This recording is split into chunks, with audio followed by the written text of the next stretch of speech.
एक होता है घर और घेर। भाई घर में मकान बन गया, घेर में मकान होता नहीं, वो आबादी वाले मसले हैं। खेती बाड़ी का मतलब है उसका बड़ा तो होगा लेकिन उस पर छत नहीं होगी।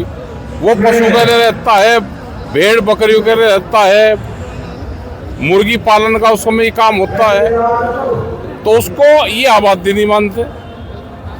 तो आबादी निस्तारण का मामला है, ये 4-5 इशू है। सर, भारत का किसान आप पर बहुत भरोसा करता है, लेकिन पिछले कई साल से किसानों की महापंचायत धरने सब हो लिए, या सरकार समाधान मिलेगा, या सरकार लुटेरों की सरकार है, पूंजीवाद की सरकार है। इसने इस देश पे कब्जा कर लिया लुटेरों ने।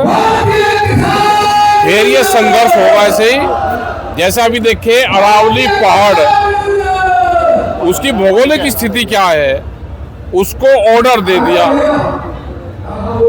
कि भाई 100 मीटर से नीचे जो भी होगी वे सब कटिंग होगी उसकी। आप अगर देखोगे तो अरावली के पश्चिम साइड आपको रेत के टिब्बे मिलेंगे। वो रेत वो है जब राजस्थान से उड़काता है तो अरावली उसको रोकती है और हमारे इधर शुद्ध हवा भेजती है। लेकिन कौन तो ये फैसले करवा रहा भाई, कौन कागज पत्र दे रहा? क्या आंदोलन नहीं होंगे? सर, एयरपोर्ट पे नौकरी का मामला जो है 5.5 लाख में आ गया है। जो को नौकरी नहीं मिल रही, कह रहे हैं कि प्राइवेट नौकरी की तरह ठेकेदारी में ले रहे हैं, परमानेंट नहीं कर रहे हैं। और जब ये फौज को ही परमानेंट नहीं कर रहे तो इस एयरपोर्ट पे कहाँ परमानेंट कर देंगे? और इस नौकरी के लिए अभी लाइन लगेगी यहाँ पे, यंग के नहीं करेंगे इसे तो दूसरे वाले कर लेंगे। तो अब तो भाई भाग दे भूत की लंगोटी, जिसे जो मिल जा उसे पकड़ लो, कर लो, हर को भूत को भी मत जाने दो। महापंचायत के बाद बड़े आंदोलन की तैयारी होगी। बिल्कुल है, ये आंदोलन की शुरुआत है और बात नहीं सरकारें मानने की तो ये आंदोलन तो होंगे।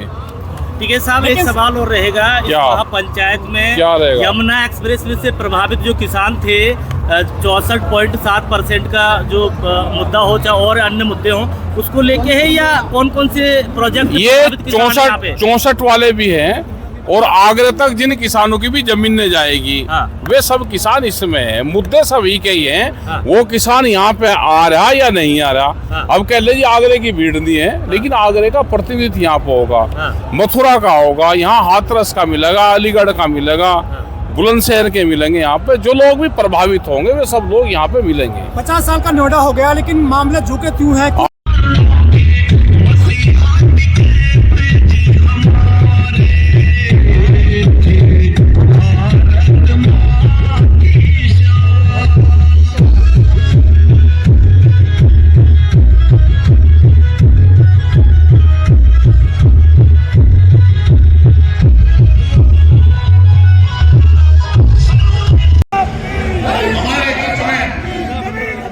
क्षेत्र के जिलाध्यक्ष भाई गोविंद नागर जी अपनी पूरी टीम के साथ पंचायत स्तर पर पहुंच चुके हैं। हम कहेंगे वो अपना स्थान ग्रहण करें। कैसे किसान और बिल्डर कोई नहीं चमकता, सिर्फ बिना बिल्डर चमकते हैं, किसान नहीं चमकते। भक्ता महोदय ने इसी वाणी के अपने में बुलाऊंगा और एक नारे के साथ भारतीय किसान यूनियन मैं निवेदन कर रहा हूँ आपको, सब लोग बैठ जाए। तो ऐसा हमारे बीच में आ जाओ, जो भी अपनी वक्ता बात करें उनकी बात सुने और निवेदन करें वो वक्ता तक 2-2 मिनट बोले, अपनी बात करें।